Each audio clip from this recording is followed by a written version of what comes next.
Bharatiya Janata party ने Bharatiya Janata party के प्रत्याशी ने आज इस गुरदासपुर लोकसभा चुनाव के लिए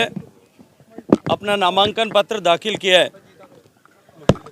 देश भर में जिस तरह से गरीब के कल्याण के राजमार्ग से होकर के देश को विकसित करने के संकल्प के साथ पिछले 10 साल से माननीय नरेंद्र मोदी जी के नेतृत्व में सरकार काम कर रही है, जहां एक तरफ 25 करोड़ गरीबों के जीवन में परिवर्तन ला करके उनको गरीबी की रेखा से बाहर निकालने में सफलता प्राप्त करते हुए, देश की सीमाओं को सशक्त करते हुए, देश को आर्थिक गतिविधियों का विश्व का केंद्र बनाने में सफलता जिस तरह से मिली है, आज पूरा भारत और विश्व इस बात पर विश्वास कर रहा है कि भारत अब विकसित हो सकता है और विकसित होने की दिशा में सबसे तेजी से बढ़ने वाला देश है। विकसित भारत की आधारशिला रखने के लिए पूरा भारत एक बार फिर नरेंद्र मोदी जी के नेतृत्व में प्रचंड बहुमत के साथ सरकार बने और अब की बार 400 के पार हो, इस लक्ष्य के साथ में चुनाव के मैदान में उतरी भारतीय जनता पार्टी को समर्थन कर रहा है। पंजाब में हमारी नई शुरुआत है। पहली बार 30 साल के बाद हम अकेले चुनाव के मैदान में लोकसभा के इस समर में जिस तरह से पंजाब में भारतीय जनता पार्टी के प्रत्याशियों को अभूतपूर्व समर्थन मिल रहा है, मुझे लगभग 5-6-7 लोकसभा क्षेत्रों में जाने का अवसर मिला है। जिस तरह से जनता एक नया फैसला करने की दिशा में आगे बढ़ रही है, मैं विश्वास के साथ में कह सकता हूं कि भारतीय जनता पार्टी की यह शुरुआत अब की बार चमत्कारी परिणाम देने वाली होगी और हम we are going to begin with a great mandate and majority. इसके साथ में जिस तरह से कांग्रेस पार्टी का चरित्र अब उद्घाटित हो रहा है, कांग्रेस पार्टी जिसने हमेशा ही देश को बांटने का षड्यंत्र किया,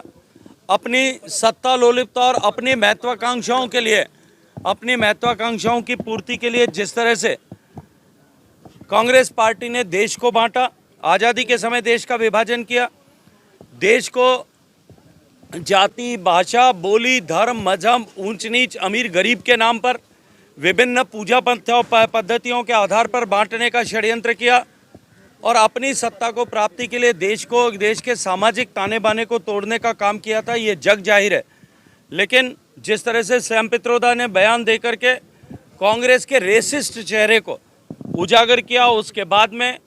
कल मणिशंकर अय्यर साहब के बयान के बाद जिस तरह की हकीकत एक बार फिर सामने आई है, कांग्रेस का चाल चरित्र और चेहरा एक बार फिर बेनकाब हुआ है। जिस तरह से पाकिस्तान के साथ में मिलीभगत, चीन के साथ में अंडरस्टैंडिंग कांग्रेस के नेताओं की और कांग्रेस के नेताओं के रेसिस्ट चेहरे को जिस तरह से अब जनता ने देखा, जाना और पहचाना है, एक बार फिर देश की जनता अब ये पहचान चुकी है, ये मान चुकी है कि अगर भारत प्रगति कर सकता है, विकसित हो सकता है, तो केवल और केवल भारतीय जनता पार्टी के नेतृत्व में हो सकता है। आम आदमी पार्टी जो पार्टी विद डिफरेंस का नारा लेकर के, ईमानदारी का नकाब ओढ़ करके, लबादा ओढ़ करके देश की जनता के सामने आई थी, आज उसका चेहरा भी बेनकाब हुआ है। और आम आदमी पार्टी के नेता जिस तरह से राष्ट्रीय उनके अध्यक्ष से लेकर के, मुख्यमंत्री से लेकर के, उप मुख्यमंत्री से लेकर के अनेक नेता जिस तरह से जेल की सीखों के पीछे गए हैं और उनके भ्रष्टाचार के काले कारनामे आज लोगों के सामने आए हैं, समय आ जाने दीजिए, थोड़े समय बाद में ठीक इसी तरह की स्थिति और परिस्थिति पंजाब में भी आम आदमी पार्टी के नेताओं की होने वाली है। वो भी इसी तरह से जिस तरह से आकंठ भ्रष्टाचार में डूबे हुए हैं, उनके भी कच्चे चिट्ठे लोगों के सामने आने वाले हैं।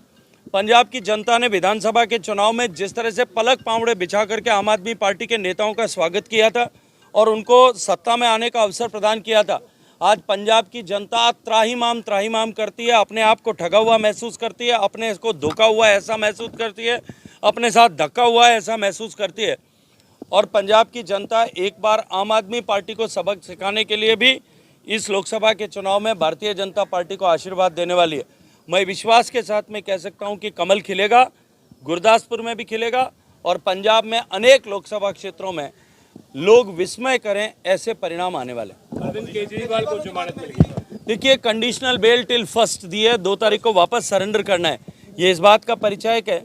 कि इस लोकतंत्र के महापर्व में न्यायालय ने अरविंद केजरीवाल चुनाव में यह बहाना न ले सकें, मात्र इसके लिए उनको 5 दिन की मोहलत दी है। उनको उनके जो उन्होंने पाप किए हैं, जो उन्होंने भ्रष्टाचार किया है, उस पर बिना किसी कमेंट किए हुए मात्र लोकतंत्र की आस्था को बचाए रखने के लिए न्यायालय ने इस तरह का निर्णय किया है। न्यायालय के निर्णय का सम्मान करते हैं, लेकिन 2 तारीख को फिर वापस उनको उसी जगह पर जाना है। पर कितना असर कर रहा है? देखिए, मुझे नहीं लगता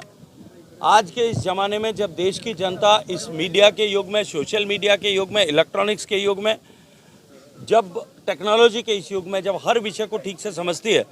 तब इसका प्रभाव चुनाव में किंचित मात्र भी होगा, लेश मात्र भी होगा, ऐसा मैं नहीं मानता।